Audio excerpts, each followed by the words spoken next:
tutaramenya ikintu na kimwe kuri Yesu, hari ikintu cyari mu mitima yacu twaramukunda. Kumukorera n'umuriro kandi atabintu byinshi cyane uramenya kuri Bibiri ivyita urukundo. Imana utiyumvira igihembo na kimwe, utiyumvira merci y'umuntu n'umwe. Ikibazo sinabantu, ikibazo ni wewe nyene. Hinduka wewe nyene, ubikemura indani.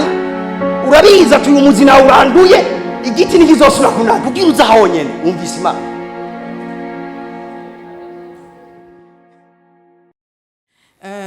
Igihe nariko ndasenga umwungere ambwiye ati nibuzogaburira ishengero, narasenze ndabaza Imana ati none nzobabwira iki ko twari mu bintu by'ibicaniro, ibintu by'inyenyeri, ati none jewe ivyo bintu bica bigenda gute? Ndiko ndasenga uraho arambwira ati genda ubwire ishengero ryanje ko nkeneye ko rinyegera. Imana ishimwe cyane. Ngiye ati nibanyegere bandondere ivyo bindi byose bariko barirukangamwo nzobibaha nk'inyongera. Imana ishimwe cyane. Irambwira ngo nkeneye umwanya wabo nanje gusa, nkeneye ubucuti bwanje nabo, ibindi byose ndavyitwararitse, niyo ataco baba bariko barankorera mpora ndabibaha, sinobibima banyegereye. Imana ishimwe cyane. Numvise iryo jambo rinteye ubwoba, nanje nisubiramo ndisuzuma, numva ati umuntu wese urugeza ariko arakeneye gusubira kwegera Imana. Numva Imana icimpa ko twosangira iri jambo rifatiye kuduza ubucuti n'Imana yacu. Haleluya. Turaza gusoma amajambo atari make, reka nsabe murongozi Derrick adusomere muri Zaburi 73 umurongo wa 25 abari iryo jambo duherako nko introduiza ikicigwa cacu mu kubungura ubucuti n'Imana yacu. Hari ibintu usabwa, hari ukuntu tubaho kugira ngo ubucuti n'Imana yawe bugwire kandi ishobore kugukoresha ivy'ubuhizi, kuko Imana ntikoresha umuntu badafitaniye ubucuti, Imana ikoresha umugenzi wayo wa mbere wa hafi. Dusomere muri Zaburi 73 verset 25. Ninde mfise mu ijuru atari wewe, kandi mwisi ntawe ngomba atari wewe. Ninde mfise mu ijuru atari wewe, kandi mwisi nta numwe ngomba atari wewe. Aha uyu yari umutima wa Dawidi, amaze kubaho ibintu byinshi, amaze kubona ibintu byinshi, arabiraba byose, ahejeje kubikontorna acavuga ati mbega ninde mfise mu ijuru uretse wewe, ati nta nuwundi shaka no ngaha kwisi uretse wewe. Imana ishimwe cyane. Mu majambo make Dawidi yari yaramenye ikintu yuko Imana itarimwo ibintu byose birifutu. Dawidi yari umwami, yari umuntu akomeye, yari yarahuye n'intambara, yari yarahuye n'ama-obstacle abantu banini bose bahura. Bene data, umuntu mutoya ntahura intambara cyo kumena umuntu munini. Umuntu munini arasekwa cyane gusumba umuntu mutoya. Rero Dawidi yari umuntu munini, muga mu buzima bwiwe bwose araraba aravuga ati mbega Mana, mwijuru ndahafise nda wundi atari wewe. Ati no mwisi nta nundi nkeneye shaka wewe nyene. Beko baravuga ijuru ni nkuko bavuga ati mbega mwijuru ndahafise nde atari ubwiza bwawe. Bavuze ijuru twumva ubwiza bw'Imana, twumva ubunini bw'Imana, sivyo none? Ati none mwijuru atari ubwo bwiza bwawe ndahafise kandi nkeneye. Ni nkaho yerekara reklama ati Mana erega mwijuru ndahafise ubwiza bwawe kandi no mwisi naho nyene ndabukeneye, nta kindi nkeneye atari ubwiza bwawe. Bisigura iki? Bisigura ko aha mwisi abantu twese Imana yashizeho niyo yaturemye, kandi yaturemeye mwijuru hamidutereka ku isi, kuko ibintu byose bitangurira mwijuru bigaherera mwisi. Mugabo ikintu Imana yaciye ishaka ihejeje kuturema, yaciye ishaka ko tuguma turi en contact nayo, yaciye ishaka ko tugumana connection yanje n'Imana igumaho, kubera ko Imana yakuremye niyo yari izi ngene ushobora kubaho ngaha ku isi. Niyo yari izi ati nakayocaca katira hari ahuye nabijya gacagira biriye. Muga rero ahantu abantu byatunaniriye cyangwa idini ryinjiriye nuko byahindutse ibintu dushobora guhegera twege twenyene hagati yacu, dutakaza ya connection y'Imana. Imana ishimwe cyane. Abantu ahantu byaviriye batakaje ubucuti n'Imana, twatakaje ubucuti n'Imana, cyatuja kurondera ingene abantu bose baradufasha. Hama ugiye kurondera icakora aca kublessa, kuko ntiyagenewe kukwereka ingene uguma mu bwiza bw'Imana. Bene data, umuntu wese ngaha kwisi arashaka kukublessa, uwo ari we wese, kuko nta na rimwe umuntu azokora ivyo ushaka byose. Igitangaje abantu we nka wewe ntushobora gukundwa n'abantu bose, sivyo none? abantu bose ntibashaka kugukunda. Rero namba abantu bose badashaka kugukunda, vyumvikana ngo wategerezwa kubuzi ab'Imana yashize ku nzira yawe kugira bagukunde. Kuko ab'Imana itahisemo ko bagukunda, abonye bagiye ko baca bakuvuna. Alleluia. Nadusomere muri Proverbe 17:17. Turabe ingene Imana yaduhitiyemwo abantu. Imana yaraduhitiyemwo abantu tuhura nabo. Muri Proverbe 17:17. Umukunzi akundana ibihe byose kandi yavukiye kukubera nk'uwo muvukana mu magorwa. Alleluia. Umukunzi akundana ibihe byose kandi yavukiye kukubera. Bwawundi hari umuntu avukira kukubera. Abantu bose ntibagenewe kugukunda wewe, abantu bose ntibagenewe kukugurura imiryango, abantu bose ntibagenewe kukwitwararika. Muga hariho abakunzi. Abakunzi abo no mu magorwa barasigara. Abakunzi abo bavukanye umutwaro wo kukugirira neza wewe. Imana ishimwe cyane. None mwumva yuko wobaho gute udafise Imana mu ijuru no mu isi? Vyumvikana ngo ya connection ya jewe n'Imana irakenewe umwanya wose kugira nshobore kumenya abo bakunzi abaribo. Alleluia. Ndasenga kugira ngo tuve ngaho no munsi umuntu wese avuga ati abakunzi Imana yashize ku nzira yanje duhure nabo mu izina rya Yesu. Kandi abitashize ku nzira yanje reka bagende naho baba bafise ibintu byinshi wobona kumenga bagira baguhe, reka bagende kuko à la fin du compte bazokublessa. Imana ishimwe cyane. Muribuka ko na Yesu mbega bwa mbere yarafise ishengero nini? Yesu yagenda n'ishengero nini bose amushengerera atanga imikata kandi yari umuntu mwiza cyane. Jambo ry'Imana yitubwira ko atacaha yari afise. Muga munazi ko bamuvuga nabi? Murabizi ko umunsi umwe imikata itagihari baciye bavuga ko bigiriye. Bose baragiye. Hama Yesu acabwira intumwa ati namwe mumva mushaka kugenda. Ati namwe mbe ntimwogenda. Hama Petero yari afise hishurirwa cyambwira ati twokuvaho tukaja he ko ari wowe ufise amajambo mazima. Twokuvaho ni kuvuga ngo mu buzima bwawe urakeneye umuntu yo kubwira ati no kuvaho nkaja he ko navukiye kugukunda. Imana ishimwe cyane. Kubw'ivyo rero dutegerezwa kubaho turi abantu bakeneye connection ya twebwe n'Imana kugira ngo dushobore kumenya abantu duhura nabo, abantu bazotwugurura imiryango, abantu bazoduha ivyimviro, abantu bazotugwako naho ibintu bitwaye imeze neza. Muri iri shengero ringana gutya mwese ntimwonkunda. Haleluya. Ntibikunda naho nogira iki kandi bose nawe ntibogukunda naho wogira iki ukimena. Imana ishimwe cyane. Hazokwama hariho abagukunda, hazokwama hariho abakwanga. Muga muri abo baki senga Imana iguha umuntu umwe naho yoba umwe akagukunda vyo gufa akagendana umutwaro wo gukunda vyo gufa, wowe nyene arakwiye kugira ngo Imana imukoreshe. Amen. Kubw'ivyo rero dutegerezwa kumenya ingene tubaho. Rero nashaka twigire hamwe ibintu bimwe bimwe bishobora kudufasha gukomeza ubucuti bwacu n'Imana yacu. Icambere ni ugukunda Imana n'umutima wacu wose.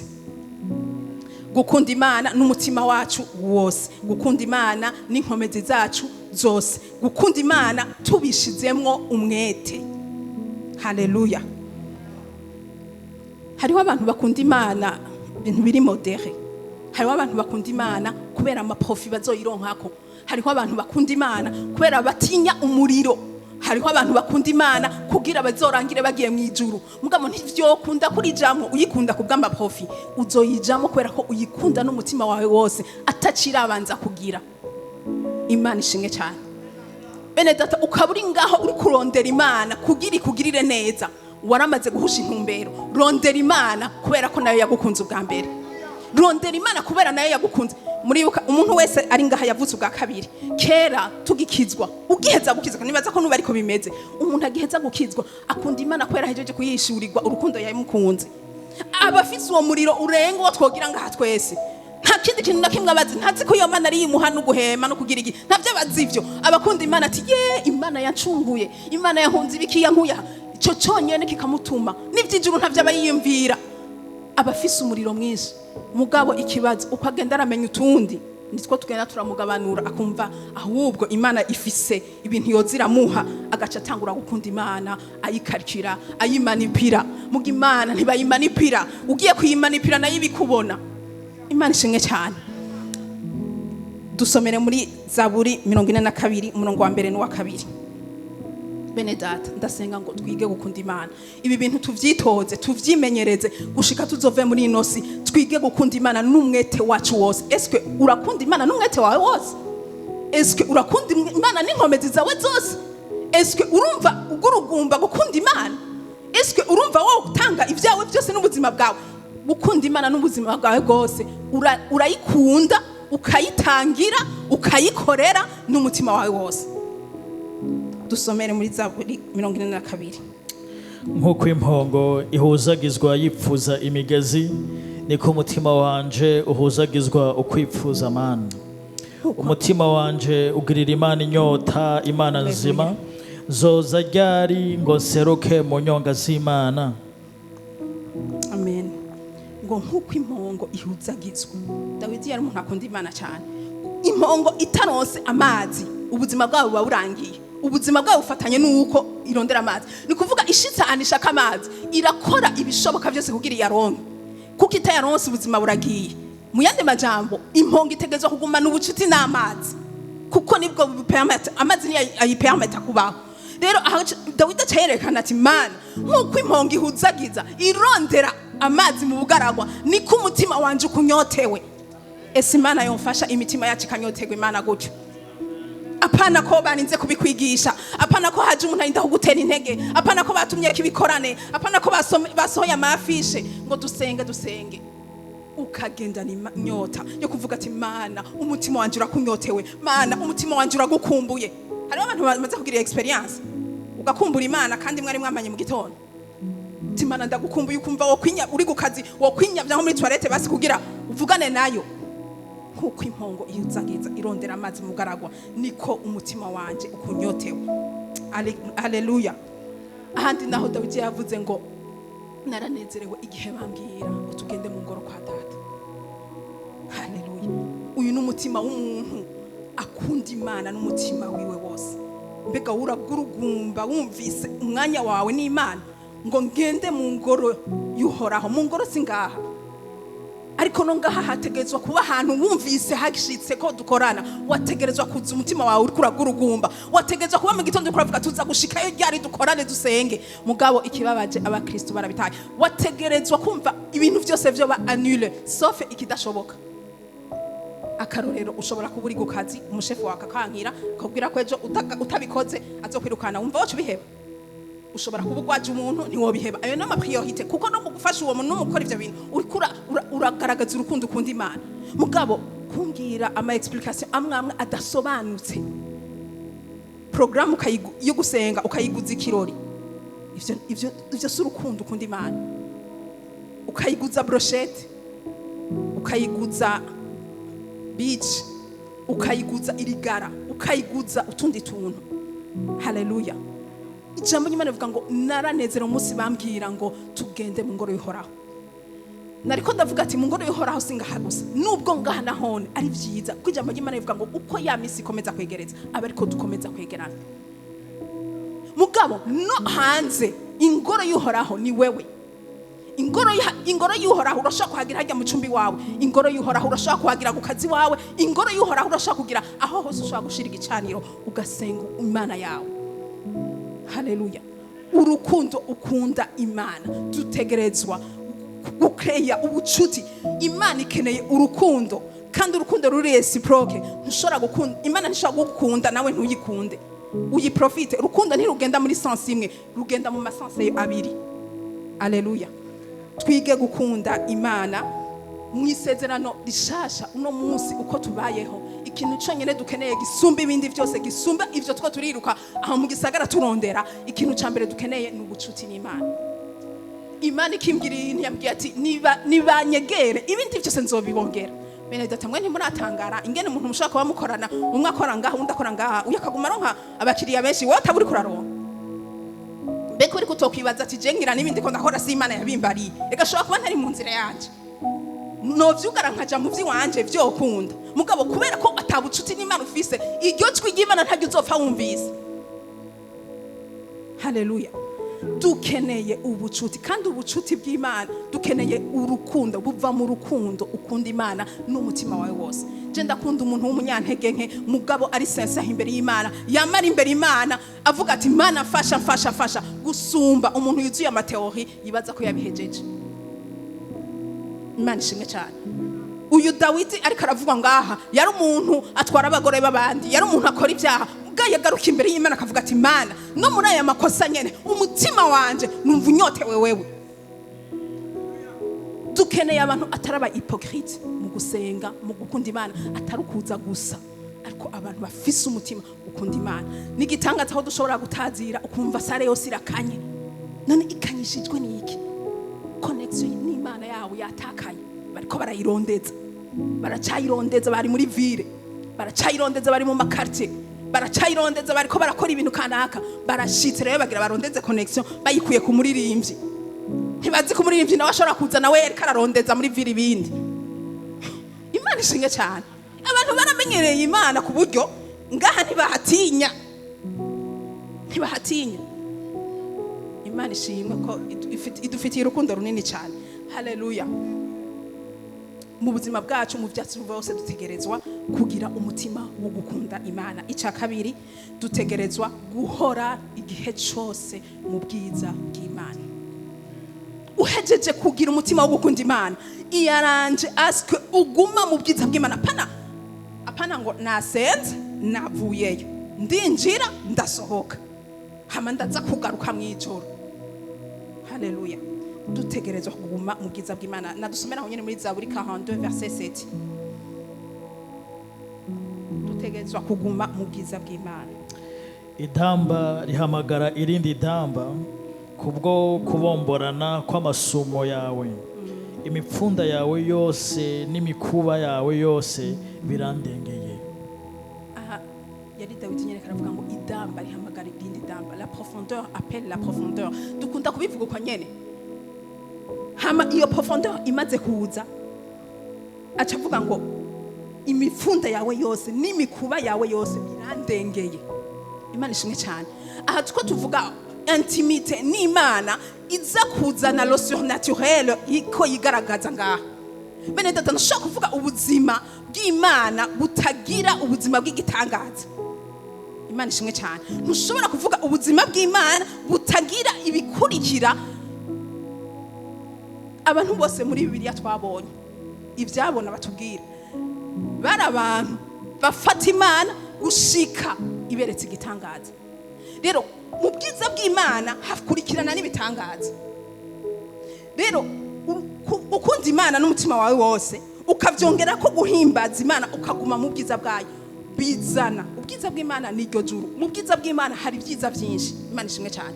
Ubwiza bw'Imana rero dutegerezwa kuwuzana, tukabukwega hamwe, butwuzura, bukaturengera, bugatangura gusesa ivyama. Imana ishimwe cyane.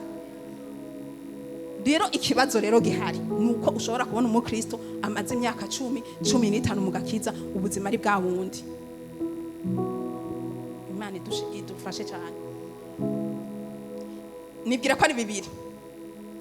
Nibwira ko umva ahatari Imana, urabizi ko mu Mana hagati hari hatari ikirere cy'Imana, hatari ubwiza bw'Imana, hari Satani n'ikirere ciwe cyose. Nibwira rero ko biteba bikamutwikira, ntanzana nibimenye ko byamutwikiriye, akaguma abaho gutyo arindiriye igihe cy'Imana, hama igihe cy'Imana akazoenda ava mu isi kitaje. Kuko ntiwombwira ngo nubugaragwa. Ubugaragwa iyo Imana ibuzanye iraguha n'igihe cyuko buhereka kwinjiza mu bihe bishasha. Ubugaragwa bw'Imana ntishaka kubukugumiza ko gutyo. Kandi ubugaragwa iyo Imana ibutanze buje kugira bukwigisha, inyuma yabwo hari ubundi bwiza. Ni bya bindi bavuga ngo ikigeragezo cy'Imana kirabaho, mugiyo kije kugira kiveho hamubandanye, kandi kije kugira kikwigishe kigukoreshe. Amen. Uzutinya umuntu ataja mu bugaragwa, uzutinya umuntu adahura n'ibigeragezo, uwo nta kintu Imana izomufuse ko kinini mwisi. Haleluya. Ariko kandi utegerezwa kwiga kuguma mu bwiza bw'Imana. Utegerezwa kwiga kuguma mu bwiza bw'Imana. Ubwiza bw'Imana uzobumenya gute? Ni gihe cyose uzobure ahantu kanaka, mu kibazo kanaka, umuntu atarahaca Imana imufashe, uzosaba Imana uhace. Umuntu uzosaba Imana ihace. Cyane cyane nibaza ko nk'abakozi b'Imana barahaca. Ni hahandi ugera muri situation kanaka, hamukavuga ati jewe ndagiye kurondera Imana namba ari ku musozi namba ari he sinzi mugabo nzovayo mbonye ubwiza bwayo bumanukiye. Muri ico gihe kiba usohoka ari uko Imana iguhaye inyishu, kenshi na kenshi usohokana igitangaza. Imana ishimwe cyane. Kandi kenshi na kenshi Imana mukivuga nkuko irakurokariza wenyene, abandi bose tabarokarije. Akarorero ni wa mugore yarafise ubutinga nyanka yarawumaranye imyaka myinshi, sivyo? Yari mu kivunga mu nduru ibintu byinshi, muge yari determinati ntegerezwa kubona ubwiza bw'Imana, ntegerezwa kubona ubwiza bw'Imana. Akora ku mpuzu ya Yesu. Yesu aravuga ati ninda nkomeze ko numvise ubushobozi bumvuyeko. Imana ishimwe cyane. Intumwa ziramubwira ati uraza abantu bakora ko ngaho, uraza ingene bangana ko baragusita, we yari yikoreye ku gahuza hahereza ati uraza abantu bakora gusita ingene bangana, bose naho bariko baramukorako Yesu ntaba yereka arumva. Muga uwo mugore yakarondera ubwiza bw'Imana, Yesu acaramwumva. Imana ishimwe cyane. Rondera kuba mu bwiza bw'Imana. Ubwiza bw'Imana bubamwo gute? Nubwo buzima bwo gusenga budacika, ugumamwo umwanya wose ahantu hose. Bene data, urashobora kwimenyereza ku mwanya wose utegeza kuba uri kurasenga, naho utoba uri kuravuga, naho uri mu bantu ukabuza ati ndafata iminota 3 canke 5 kwisaha nsenge, kwisaha nibuka umwami, kwisaha ndamuramutse, kwisaha ndamubaze ko ibintu bikimeze neza. Imana ishimwe cyane. Ntitwari sanse kwibuka Imana tuje Mercredi canke Dimanche, ntitwari sanse kwibuka Imana dufise ibibazo, twari sanse kuba dufise ubuzima buguma ku buryo n'Imana ikubwira ati ntukatire hajya, biraza kuba danje, wewe vayo uce hariye. Imana ishimwe cyane. Nibwo buzima bwo kubaho ubuzima bw'ubwiza bubandanye. Yakobo yaniganye n'umumarayika, sivyo none? Ati utampeza gihe ntuva. Yaramufasha ati ntegerezwa kubona ubwiza bw'Imana. Utarashika ahantu ugira ikibazo ukabona ati simbona iyonja, ndi hagati y'inzira zibiri, sinzi ko nduga, sinzi ko manuka, bigenda gute? Ugafukama ukubika umutwe mu mavi ukavuga ati ntegerezwa kuva ngaha mbonye ubwiza bw'Imana. Urabona ubwiza bw'Imana. Imana ishimwe cyane. Dutegerezwa kuba abakristo bagendana ubwiza bw'Imana kandi babayeho ubuzima bukurikirwa n'ibitangaza. Mbega Yakobo Imana yaramuhezagiye? Nagomba ndakubwira ngo nta muntu numwe arondera ubwiza bw'Imana Imana itigere hezagira. Naho umeze gute, naho uri kubisenga nabi, Imana yaravye umutima wawe iraguhezagira. Haleluya. N'abandi benshi ba Mose bandera twebwe Imana ati utamaye ikimenyetso simva ngaha. Abo bantu rero bafise ubucuti n'Imana gutyo barivugira iryo bashatse imbere y'Imana. Haleluya. Abantu murumva bibwirira Imana ivyo ishatse ukazibonera bikoze. Abo bantu baba barabaye abajama b'Imana, entre parenthèses, bara abantu begeranye hamwe. Umugabo n'umugore urazi ngene babwirana, we ntiwoza uri hanze ngo babwire uko nyene. Hari ukuntu bamubwira nyene bisanzwe kandi amubasha hamaka bakadiringa hamwe Imana ikamwishura. Rero abantu bunze ubwo bucuti n'Imana barashobora kudiringa n'Imana bakayiganiriza kandi kihuta gukora, kubera ko Imana ntishaka kwibabaza umukunzi wayo. N'uwo muntu nawe ntashaka kubabaza Imana, baca bakorana neza. Haleluya. Rero dutegerezwa kubaka urukundo hagati yacu n'Imana. Igihe cyose uzoba uri mu rukundo rw'Imana uzohamenyera ibintu byinshi, ariko rondera nawe muri ivyo byinshi Imana irikiraguha, muri ivyo byinshi Imana irikiragukorera, muri ivyo byinshi Imana ikiraguhishurira. Est-ce nawe uri gukora iki kugira unezereze Imana? Uri kusezisa opportunité iyihe kugira nawe ube reciproque ku rukundo rw'Imana? Amen. Ica gatatu nukurazwa ishinga nukugira imigabo yo kunezereza umutima w'Imana kandi hatarimwo ubwibone. Haleluya. Kinu ca gatatu kugira umutima wo kunezereza Imana igihe cyose, kugira imigabo yo kwiyumvira ati mbega Imana no nyinezereza gute kandi hatarimo ubwibone. Imana ishimwe cyane. Bene data, umuntu isengesho ry'umuntu afise umutima benuye rirakomeye gusumba. Nagomba ndabagire ngo abantu bose barasenga, ha twese turasenga. Haleluya. Mugabo abantu bonyene bafise imigabo yo kunezereza Imana atabwibone burimo, abo bantu bonyene nibo Imana yihutira. Nadusomere muri Yohana 8:29. Yohana 8:29. Kandi uwantumye turi kumwe nawe ntiyasize jenyene, kuko jewe na ntaryo nama nkora ibimuhimbara. Haleluya. Kandi uwantumye turi kumwe nawe, kandi uwantumye turi kumwe nawe, ntiyigeze ansiga jenyene kuko jewe nama nkora ibimuhimbara. Mu yandi majambo, umuntu yama akora ibimuhimbara, Imana baragumana, ntahija iguma inyoboka na wanyoboka, yiruka nawe Imana nayo yiruka. Umuntu yamana imigabo yo guhimbara Imana, Imana igumana nawe. Haleluya. Rero imigabo yo guhimbara Imana ni giki? Imigabo yo guhimbara Imana nico kintu cyose ushobora gukorera Imana, Imana kikayihimbara kandi we watanyungu bifisemo. Haleluya. Mugabo ikibabaje uno musi abantu bakora ibintu byose kubera inyungu, benshi bakora kubw'inyungu kana kababona. Warukwiye gukora kugira unezereze Imana nayo yamikunezereza. Warukwiye kwicara ukimvira, mbega wewe haruri ibintu Imana imaze kugukorera. Uyu musi honye duharuye gushika isaha, ntumbu Imana yo kubaza ati tondeka ibintu byose nagukoreye, hari ibyo utonapfa wibutse kubera ko ni byinshi Imana ntiharura. Mubuga usanga umuntu ari karakora yempressione Imana canke yempressione abantu. Ikibabaje ba bantu nababwira yuko bashobora kukudeseva umwanya n'umwanya, ugaca ukora kugira ubempressione. Haleluya. Suko dukwiye guhindura ivyimviro. Kunda Imana, gira imigabo y'ukuyinezereza. Uravyumva muri programme zawe panga ingene havunezereza Imana kandi atanyungu nimwe yifisemo.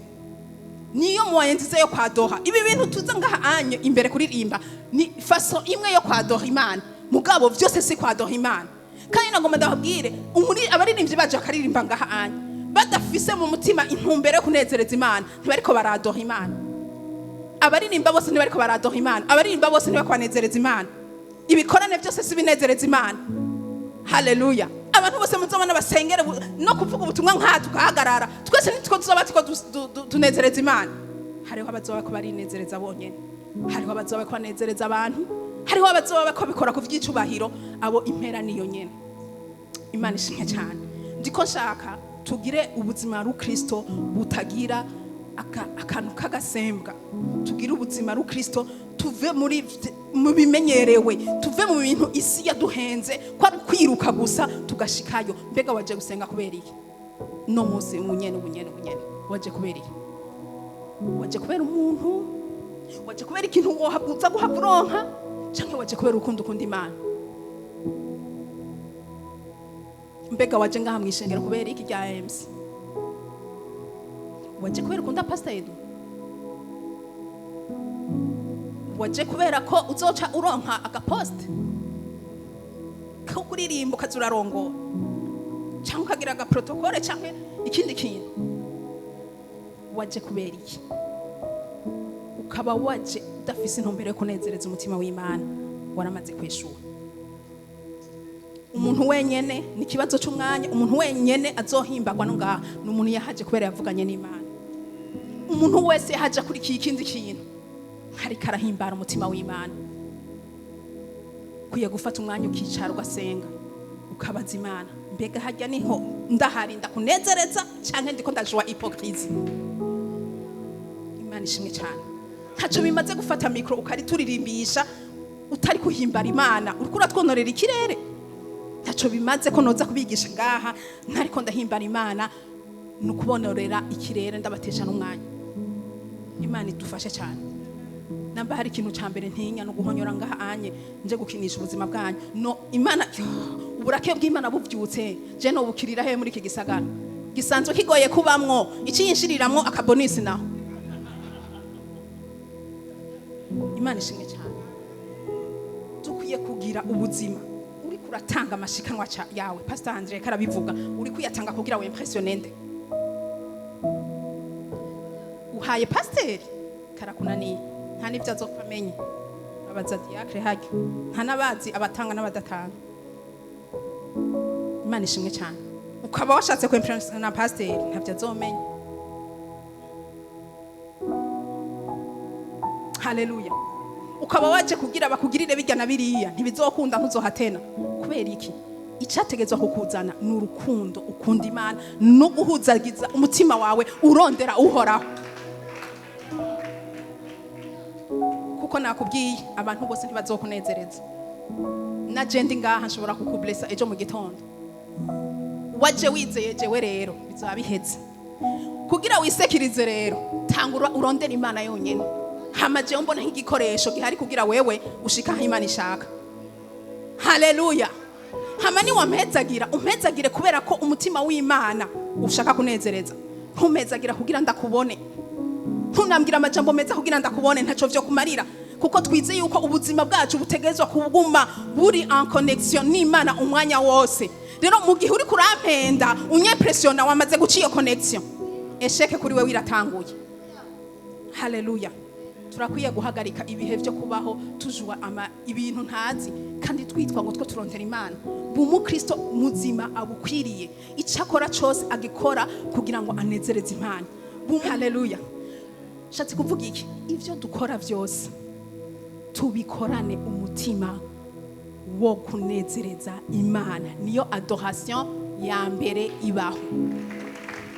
Ibintu bitatu: icambere umutima ukunda Imana, icya kabiri umutima uguma muri intimite, icya gatatu kugira imigabo yo kunezereza Imana. Ni nabampa kandi kajya nzokongera kwibindi mugapolo moma ivyo bidufasha. Ni watamuhira wicara ubirimbura kandi usenga ubwira Imana, Mana mpa umutima wo kugukunda, kreye inyota muri jewe, nk'umutima wo kuguma muri connection na wewe. Niho uzomenya benedata nigeze kuba ubuzima ndabwimenyereza nkava muri vina nindi muhira nkava muhira nkafata bus ndiko ndaganira n'Imana buhoro buhoro nkashika muri vina nkahagenda n'amaguru yo nshaka hose n'ivyo bibazo vya bus atavyo niyumvira. Nigitangaza ko naho ubugiye ku butike Imana ishaka kubwira ati ntushorere uryo ja kururyo. Nigitangaza ko Imana ishaka kubwira ati iyo mpuzu wambaye no musiyikura, ugaca wumva yundi ngo iyi simbo nigitumano yikura no nihajijiki. Umuntu wenyene atagera destiny nini ni Imana itabwira ikintu na kimwe. Abantu bose baja kure Imana irafise ivyo baziririza, akaba atakintu na kimwe Imana irakuziririza. Pay attention, uri kuja Imana irakwibazako, irashaka kukubuza ijipa abandi atabo yabujije kandi yari ndende, ikavuga ati yo wewe wapi. Irashaka kukubuza ihereni, ndaza umumama Imana yabujije ihereni, umugabo wiwe ati ndasavye witoboze ubu nyene, atoya sheri n'ukuri sinitoboze. Ati kwera iki nije ndo umugabo wawe ngaha ndabivuze kandi yari umukozi w'Imana. Ati jewe rero utanyubaha uteza kwitoboza, nkunda abagore bambaye amahereni. Munyuma arabisengera aramubwira ati sheri ngo ndakubwira ukuri Imana yarambujije, ukabushaka rero kwiteranya n'Imana ngira nje kwitoboza. Umugabo ati wapi naje sino kwiteranya n'Imana. Haleluya. Utegeza kubwira ubuzima aho Imana ifise ikivuga n'umugabo wawe cyangwa umugore wawe atovuga, aho Imana ifise ikivuga n'abagenzi bawe batohindura. Haleluya. Utegereza kugira ibanga ryawe n'Imana atamuntu numwe wundi ashaka kurimenya.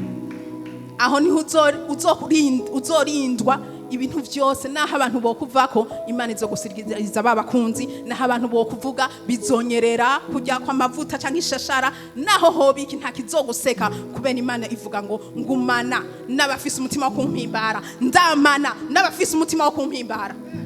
Haleluya. Mwarahezagiwe cyane, kasabe barimvira dufashe mu karimbo gatoya cyo dusenga.